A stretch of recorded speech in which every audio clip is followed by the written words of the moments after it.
운명하신 후에 장례식을 치르는 내용입니다. 험한 십자가에서 예수님의 시신이 내려져서 애정어린 손길들에 의해서 장례식을 정성껏 치르고 있는 모습을 볼 수 있습니다. 십자가는 가장 비참한 죽음이죠. 가장 부끄럽고 가장 고통스럽고 너무너무 험한 십자가입니다.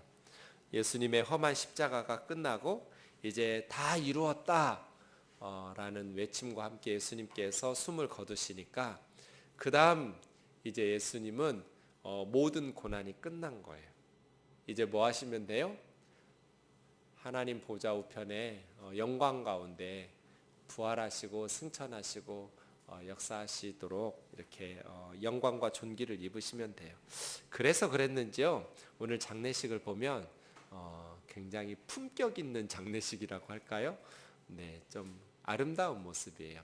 50절은 원문에 보면 어떻게 시작하냐면 보라 한 사람이 있으니 이렇게 시작돼요. 보라 이 한 사람을. 정말 아리마대 요셉이 없었으면 어쩔 뻔했어요.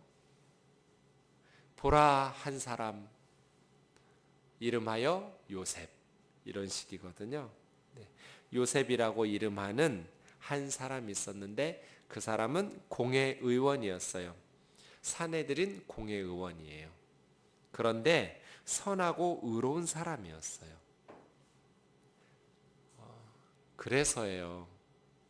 정치권이 다 썩었다고 하지만, 사내들인 공회가 다 썩은 것 같지만 요셉과 같은 사람이 있었어요. 예수님을 죽이기로 결정하고 예수님의 억울한 죽음을 주도했던 사내들인 공회 안에 의롭고 선한 요셉 같은 사람이 있었다는 것이죠. 그래서 우리가 현실의 부패한 우리 눈의 모습으로 보면서 그 그룹을 싸잡아가지고 다 썩었다고 이렇게 말하면 옳지 않은 것이죠. 그리고 그 분야의 진출을 포기하는 것도 옳지 않은 것 같아요. 하여간 예컨대 우리가 스님이 되기로 불교권에 진출할 수는 없죠. 하지만 세상의 어떤 직업이든지 정치권이든지 또 세상 사람들에게 손가락질 받는 거기는 너무나 부패한 분야야 할지라도 그리스도인들이 아리마대 요셉과 같이 파고 들어가야 그곳이 개선될 수 있겠죠. 그곳을 위해서 기도하고 그곳이 거룩해지도록 하나님의 뜻에 이렇게 따를 수 있도록. 그래서 가끔 교회에서 보면 아예 어떤 집단을 싸잡아 가지고 부패한 집단, 특히 정치인이나 국회의원들이나 이런 집단들에 대한 거부감과 반감을 가지고 있는데요. 제가 목회하면서 보니까 실제로 사업을 하시는 분들 중에도 너무너무 진실하게 사업하시는 분들도 계시고요. 정치하시는 분들 중에도 물론 현실 정치 속에 타협하고 때로는 괴로워하고 갈등하고 고뇌하시지만 그래도 어쨌든지 믿음으로 바르게 하시기 위해서, 또 예수님 시대에 세리라고 매국노 취급당하던 세금을 거두니까 부정부패한 그러한 집단처럼 매도당하고 있지만 그 안에도 정말 경건하고 신실한 크리스찬들이 살고 있다라는 것을 목회하면서 많이 보았어요. 그래서 제 생각을 많이 고쳤어요. 예전에는 제대로 알지도 못하면서 어느 집단에 대해서 거기는 부패한 집단 이런 식으로 정죄했었다면 이제는 그것이 얼마나 이렇게 어리석은 생각인지를 알게 되었어요.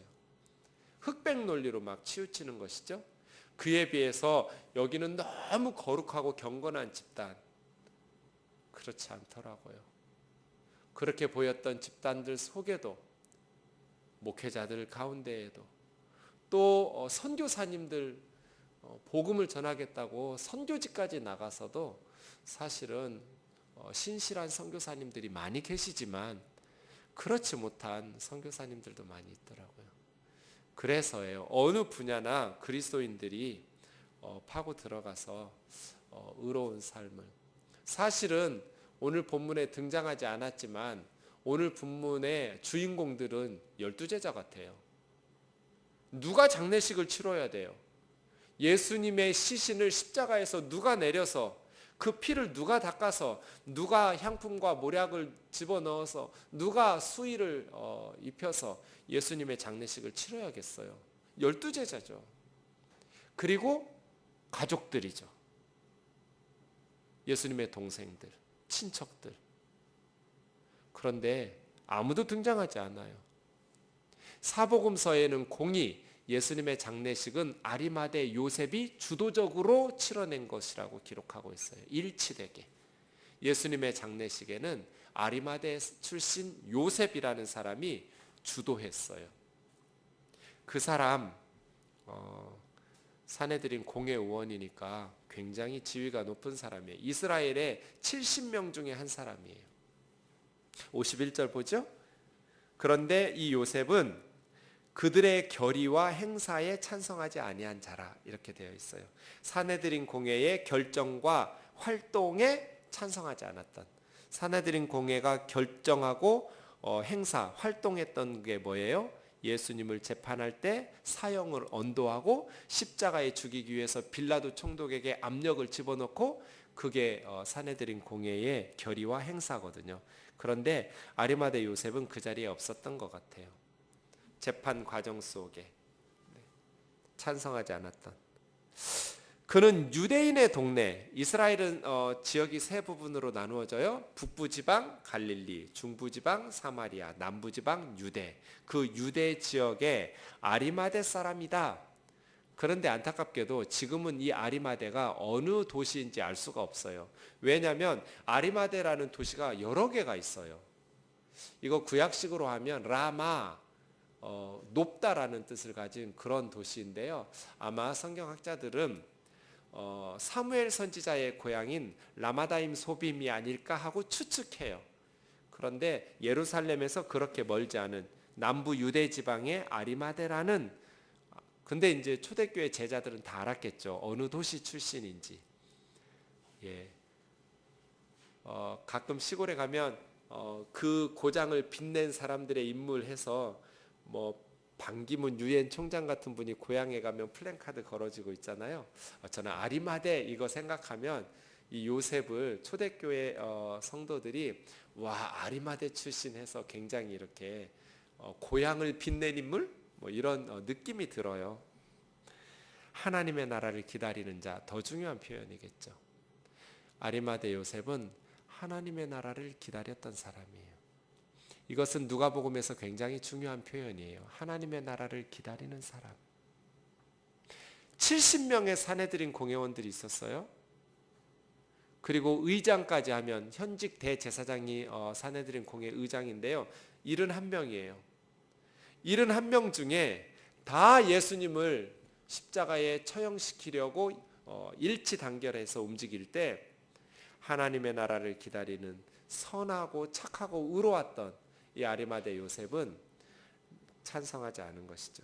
이 표현이 2장 25절과 38절에서 2장 25절과 38절 사이에 보면 예수님이 태어나셨을 때 성전에서 아기 예수님을 맞이해 줬던 두 할아버지 할머니가 계셔요. 시므온과 안나예요. 이 두 분에 대해서 똑같이 표현을 해요. 시므온과 안나가 하나님의 나라를 기다리던 사람들.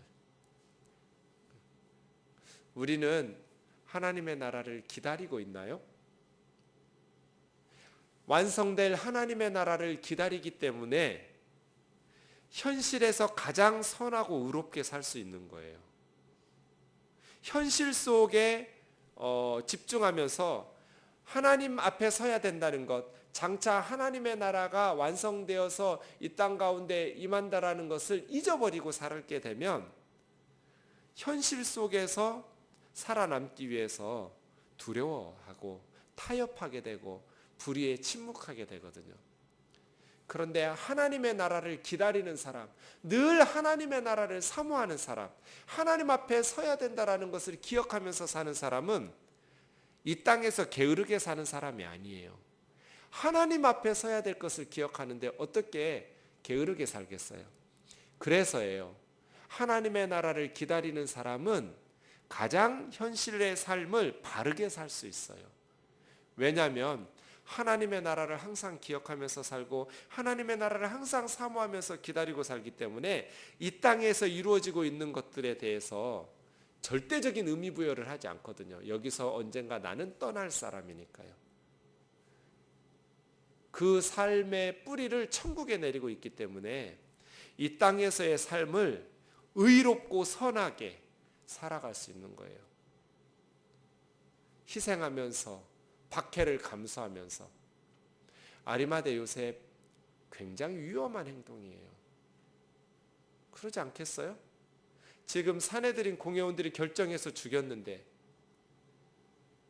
유대 당국이 미워해서 죽인 예수님의 시신을 달라고 해가지고 장례식을 치른다는 것은 이건 자살행위예요.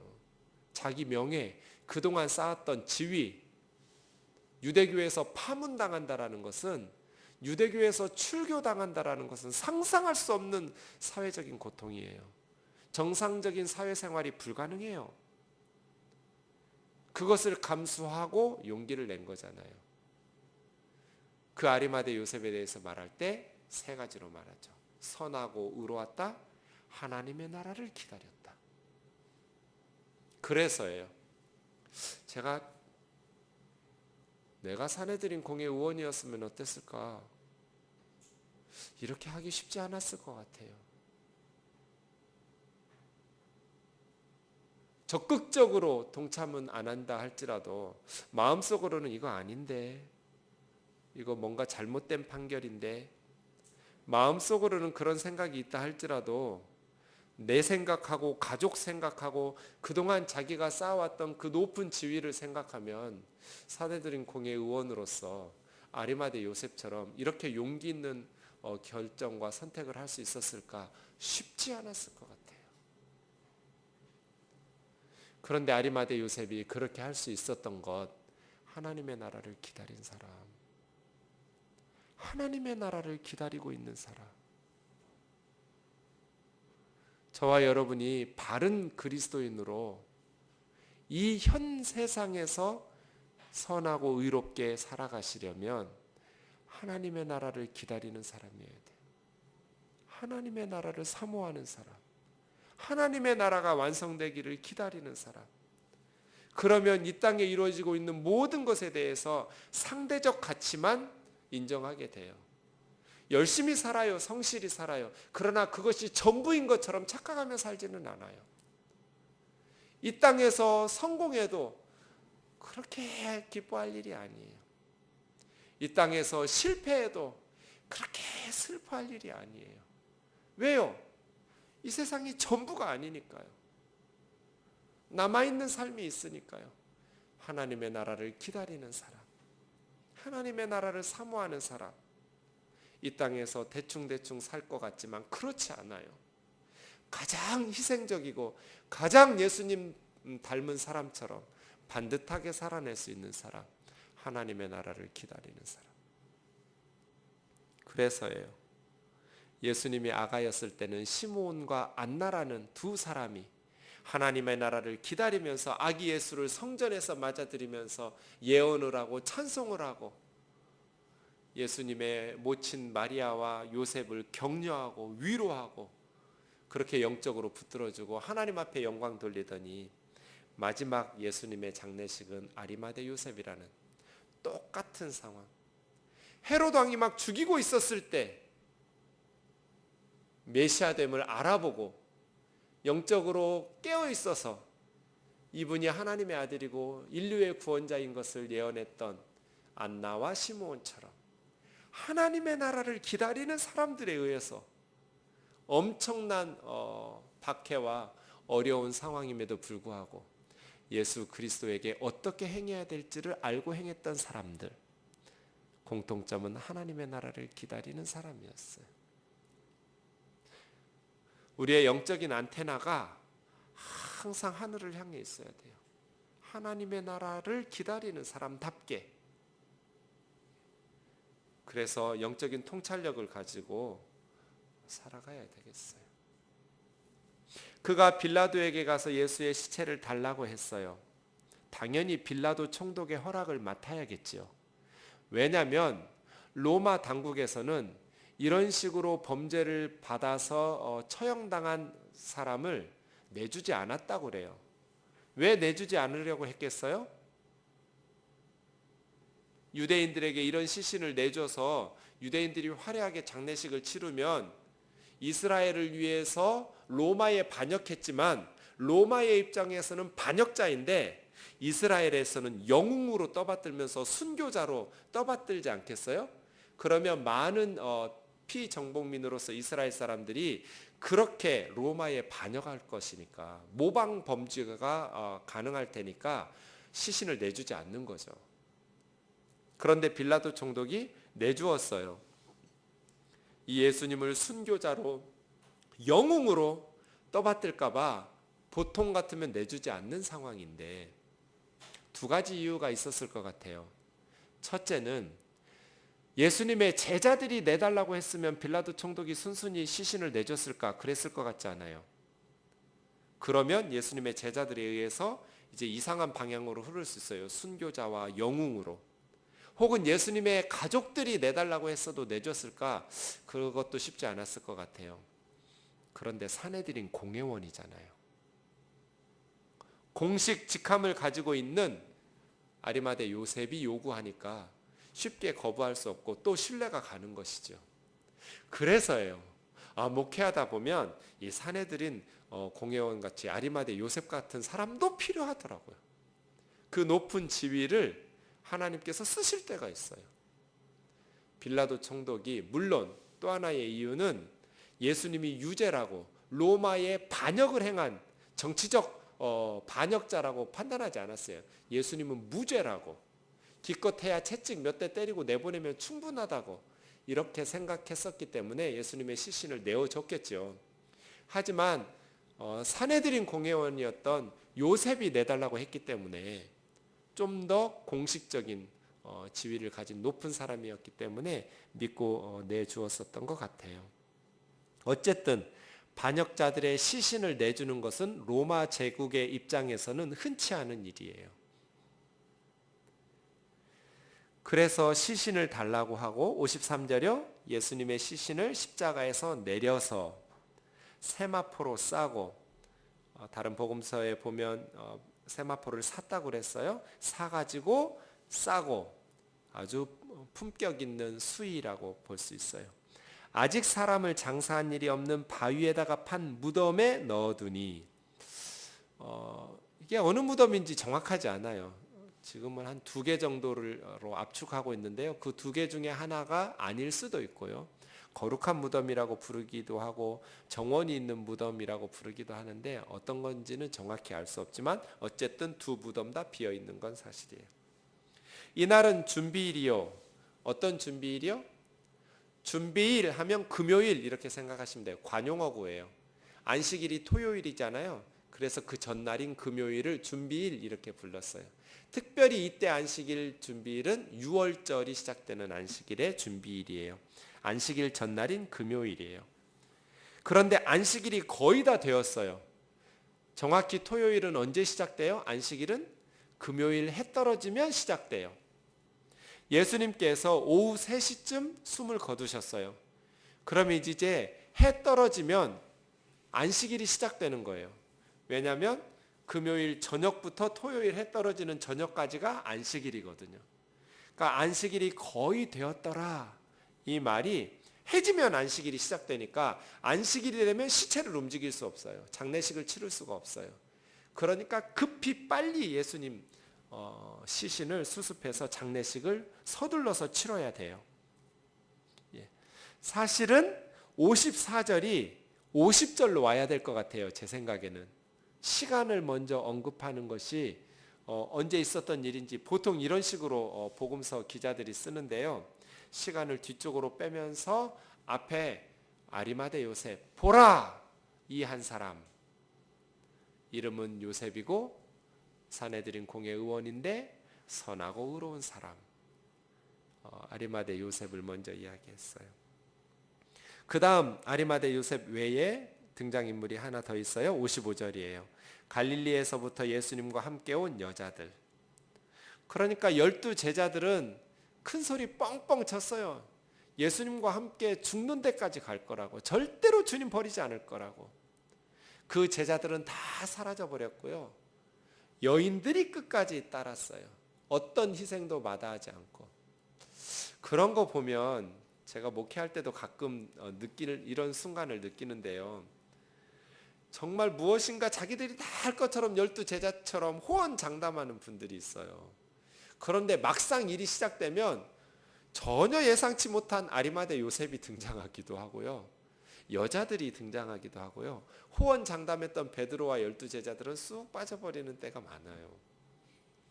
그래서 하나님이 하시는 일들은 참 어떻게든 하시는구나. 하나님께서 기뻐하시는 일들은 하나님께서 하나님의 사람들의 마음을 움직이셔서 하시는구나.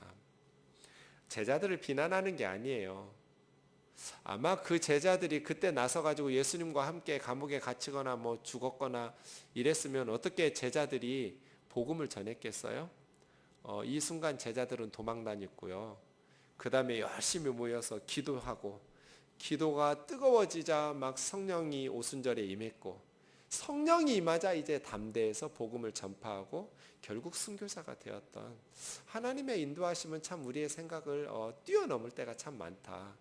우리 생각에는 제자들이 예수님 장례식 치를 것 같은데 호언장담했던 제자들은 다 물러나고 여인들이 끝까지 따르고 어디에 두었는지를 자세히 보면서 돌아가 향품과 향유를 준비했어요.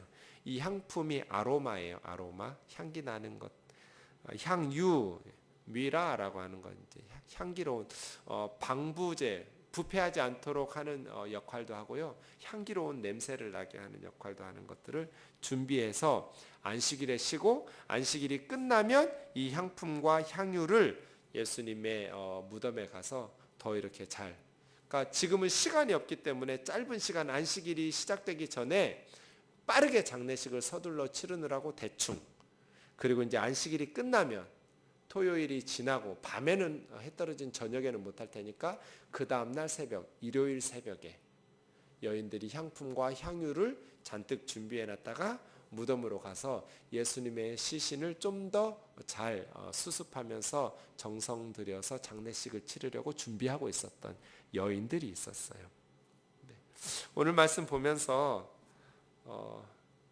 예수님은 살아서는 이런 호사를 누리지 못하셨는데 돌아가신 후에는 부잣집의 무덤, 겁나 비싼 무덤이거든요. 예루살렘에 있었다라는 것, 한 번도 사용하지 않았던 무덤이라는 것, 아주 값비싼. 또 요한복음 19장 39절에 보면 니고데모라는 사내들인 공회원도 향품과 모략을 가지고 와서 장례식을 도왔거든요. 그리고 유대 당국에 박해와 자신에게 돌아올 불이익을 감수하고 용기 있게 아리마대 사람 요셉과 니고데모가 나서서, 힘 있는 사람들이 나서서 예수님의 장례식을 치러주는 모습을 보면서 예수님의 장례식이 참 아름답게 치러졌다, 그런 생각을 해봤습니다. 네,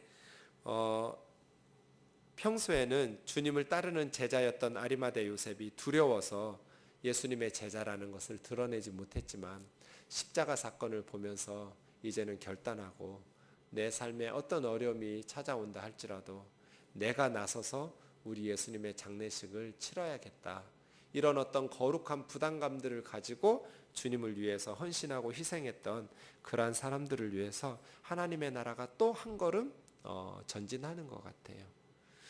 우리의 상황이 어떠하든지 우리에게 주신 사명을 따라서 우리도 이 한 사람, 보라 한 사람을, 이름은 요셉이라고 했던 이러한 말씀들이 우리의 삶에도 쓰여졌으면 좋겠어요. 보라 한 사람, 이름은 지성순, 선하고 의로운 하나님의 일꾼, 이런 보라 정준경, 이렇게 하면서 하나님의 나라에 있어서 우리가 이름 없는 또 하나의 아리마대 요셉과 같은 그러한 하나님의 나라를 기다리는 자로서 주를 위해서, 주님의 나라를 위해서 용기 있게 헌신하고 희생하는 삶을 살아가기를 주의 이름으로 축원합니다. 우리 찬양하고 기도하겠습니다.